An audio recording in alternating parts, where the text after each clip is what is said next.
Welcome to Mr. Hutchings History, where the past comes alive. Let's dive into today's story. Welcome back, everybody, to another deep dive with us. Always exciting to be back. And today we're looking at John Diefenbaker, Oh, yes. a figure that is familiar to most Canadians, For sure. but maybe we don't all know the depths of his impact, and especially when it comes to civil rights, both here in Canada and on the world stage. Yeah, that's right. So to help guide us today, we've got this fantastic history podcast to pull from. Absolutely.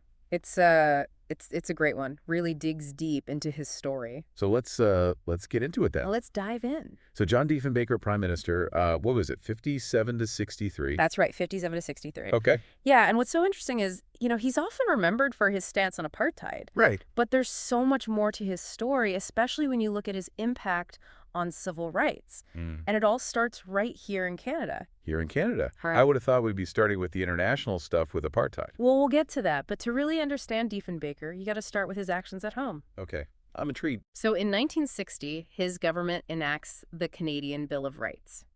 Now, it's not the Charter of Rights and Freedoms. Right. That comes later, but it's still a huge shift for Canada. Huge. How so?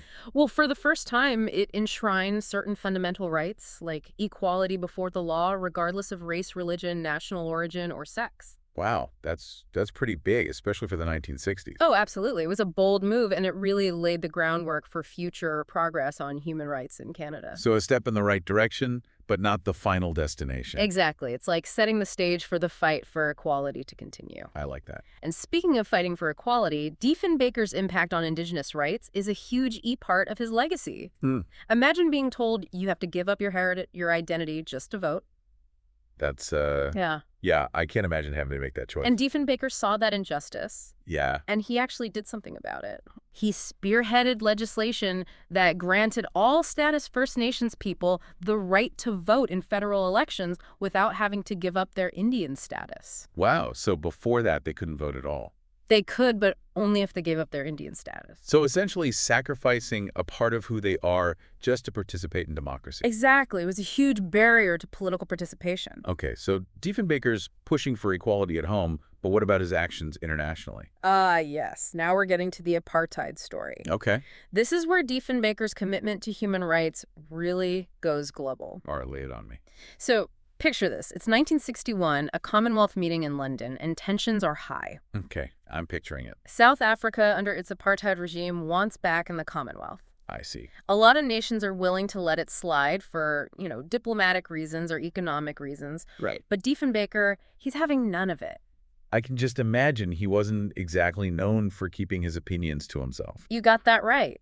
He delivers this powerful speech, and I mean powerful. He straight up calls apartheid the world's symbol of discrimination. Wow. He argues that letting South Africa back into the Commonwealth would be like betraying everything it stands for. So he basically called out the hypocrisy of the whole thing. Exactly. He's like, if you're truly committed to equality, then you can't turn a blind eye to apartheid. Bold move. What was the reaction? Well, his stance and pressure from other nations, emboldened by his courage, actually leads to South Africa withdrawing from the Commonwealth. They left. Wow, so Diefenbaker's actions actually had an impact. Oh, absolutely. It was a major victory for the anti-apartheid movement. But did it really change anything in South Africa itself? It was more of a symbolic victory, but a significant one nonetheless. It showed that the world was no longer willing to just accept South Africa's racist policies. And their withdrawal further isolated them on the world stage, putting more pressure on the regime. Okay, so Diefenbaker putting Canada on the map as a defender of human rights. A nation willing to stand up for what's right, even when it's tough. Exactly, but of course, not everyone saw it that way even then, and there are still different interpretations of his motives and impact. I was just about to ask about that, because, history is always more complicated than it seems on the surface. Oh, absolutely. It's not just about the events themselves, but about how we interpret them. And the podcast we're using today lays out 4 main schools of thought on Diefenbaker's legacy, each offering a unique lens to view his actions. Okay, so 4 different ways of looking at the same guy. That's where I sometimes get lost in history. Is there a right way to see him? Well, there isn't necessarily a right way. Each perspective offers valuable insights. Okay, I like that. For instance, the liberal internationalists, they see Diefenbaker as this moral crusader using Canada's platform to advocate for human rights on the global stage. They point to his stance against apartheid as proof of this commitment to a more just world. So Canada, punching above its weight class, so to speak. Challenging the status quo and advocating for those who couldn't advocate for themselves. Precisely. And then there's the nationalists. They focus on how Diefenbaker championed a distinct Canadian identity, one rooted in its own values and independent from Britain's influence. I see. They'd argue that even his opposition to apartheid was about asserting Canada's unique perspective on justice and human rights. So not just blindly following international trends, but forging a new path for Canada on the world stage. Exactly. Then there's the post-colonial perspective, which is a bit more critical. Okay. They acknowledge his efforts like granting Indigenous voting rights, Right. but argue that he didn't go far enough. In what way? Well, they point out that systemic racism persisted, and more could have been done to address the underlying inequalities faced by marginalized communities. So they're saying good start, but there's more work to do? Exactly. It's like acknowledging that giving everyone a hammer doesn't necessarily mean they all have a house. Right. You need to address the systems and structures that create those inequalities in the first It's a place. great analogy. And lastly, we have the realists. Okay. They're less focused on moral motivations and more on strategic calculations. They'd argue that Diefenbaker's actions, especially against apartheid, were part of a bigger geopolitical strategy. Remember, this was the Cold War era. Right. And newly independent nations in Africa and Asia were gaining influence. I see. Diefenbaker saw aligning with these nations as key to boosting Canada's global standing. So doing the right thing for potentially the right reasons. You could say that. It's fascinating how the same actions can be interpreted in so many ways. Yeah. But what does this all mean for us, the listener, today? That's the key question, isn't it? Yeah, why should we care about Diefenbaker's legacy in 2024? Well, I think his story is more than just a history lesson. It's a springboard for thinking about how we approach complex issues in our own time. You mean like how we respond to human rights violations around the world? Exactly. Or issues closer to home, like systemic discrimination. Okay, I see that. Diefenbaker's story highlights the importance of principled leadership even when it's unpopular. It reminds us that incremental progress is still progress, and that challenging the status quo can have a ripple effect far beyond what we might imagine. So it's not about expecting one person to solve all the world's problems, but about recognizing that each of us can contribute to positive change. Exactly. And it's about staying engaged, continuing the conversation, and never losing sight of those fundamental values of justice and equality that Diefenbaker championed. This deep dive has really made me think about how history isn't just something that happened in the past. It shapes who we are, how we see the world, and what we choose to do about it. Well said. And with that, let's wrap up this part of our exploration into John Diefenbaker's legacy. Sounds good. We'll be back soon to delve deeper into his lasting impact and what it all means for us today.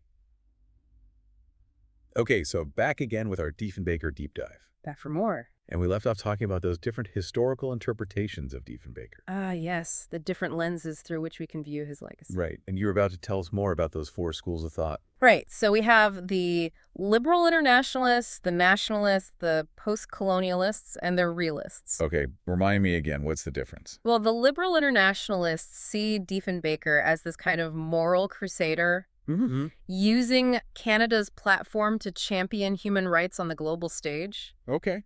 Like with apartheid, they'd say that's a classic example of him standing up for what's right, even when it's tough. Okay, so Canada punching above its weight class. Exactly, trying to make the world a better place. And the nationalists. They're more focused on how Diefenbaker really pushed for a distinct Canadian identity, one that's rooted in our own values and not just following Britain's lead. So even his opposition to apartheid, they'd say it was about asserting Canada's unique perspective. Exactly, carving out our own path on the world stage. And the post-colonial perspective.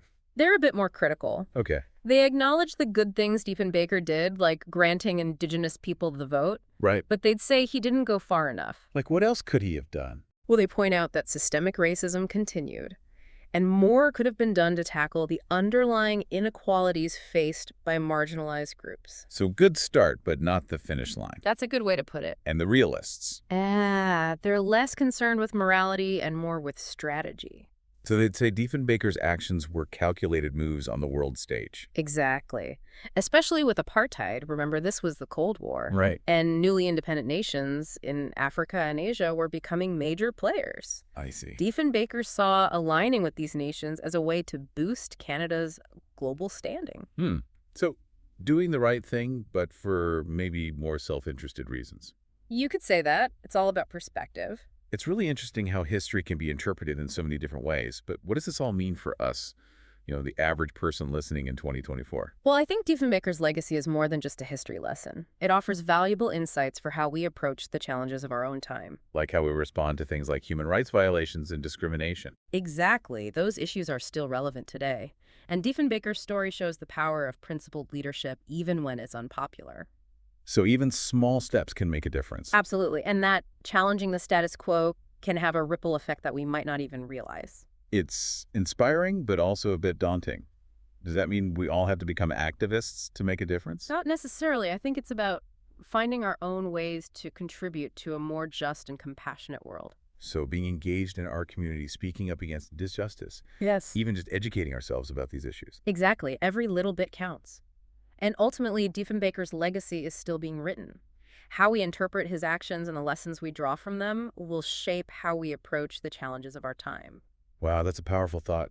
It makes me realize that history isn't just something that happened in the past. It's still shaping our present and future. Well said. I think that's a great place to wrap up this part of our deep dive. Okay, let's take a quick break, and then we'll come back to explore the lasting impact of Diefenbaker's legacy and what it means for us today. Okay, so we're back and ready to wrap up our Diefenbaker deep dive. Yeah, let's bring it all together. So we've gone from his policies here in Canada to his stance against apartheid and even how historians view him. Right, a pretty wide-ranging look at his legacy. But what's the takeaway for us, listening in 2024? What can we learn from Diefenbaker? Well, I think his story is incredibly relevant today, even more so than when he was in office. Really? How so? Think about the world today, all the challenges we're facing, climate change, economic disparities, political division. Right, it can feel overwhelming. Exactly, and that's where Diefenbaker's story comes in.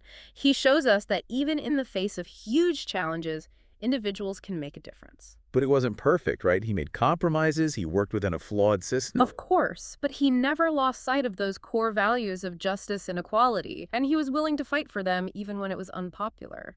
And that's something we can all learn from. Absolutely. It's about having the courage to stand up for what we believe in, even when it's hard. And not expecting overnight miracles. Right. Change takes time and sustained effort. Diefenbaker understood that. Like with the Canadian Bill of Rights, it wasn't perfect, but it laid the groundwork for the charter we have today. Exactly. It was a step in the right direction, and it paved the way for future progress. And then on the world stage, his stance against apartheid that took real courage.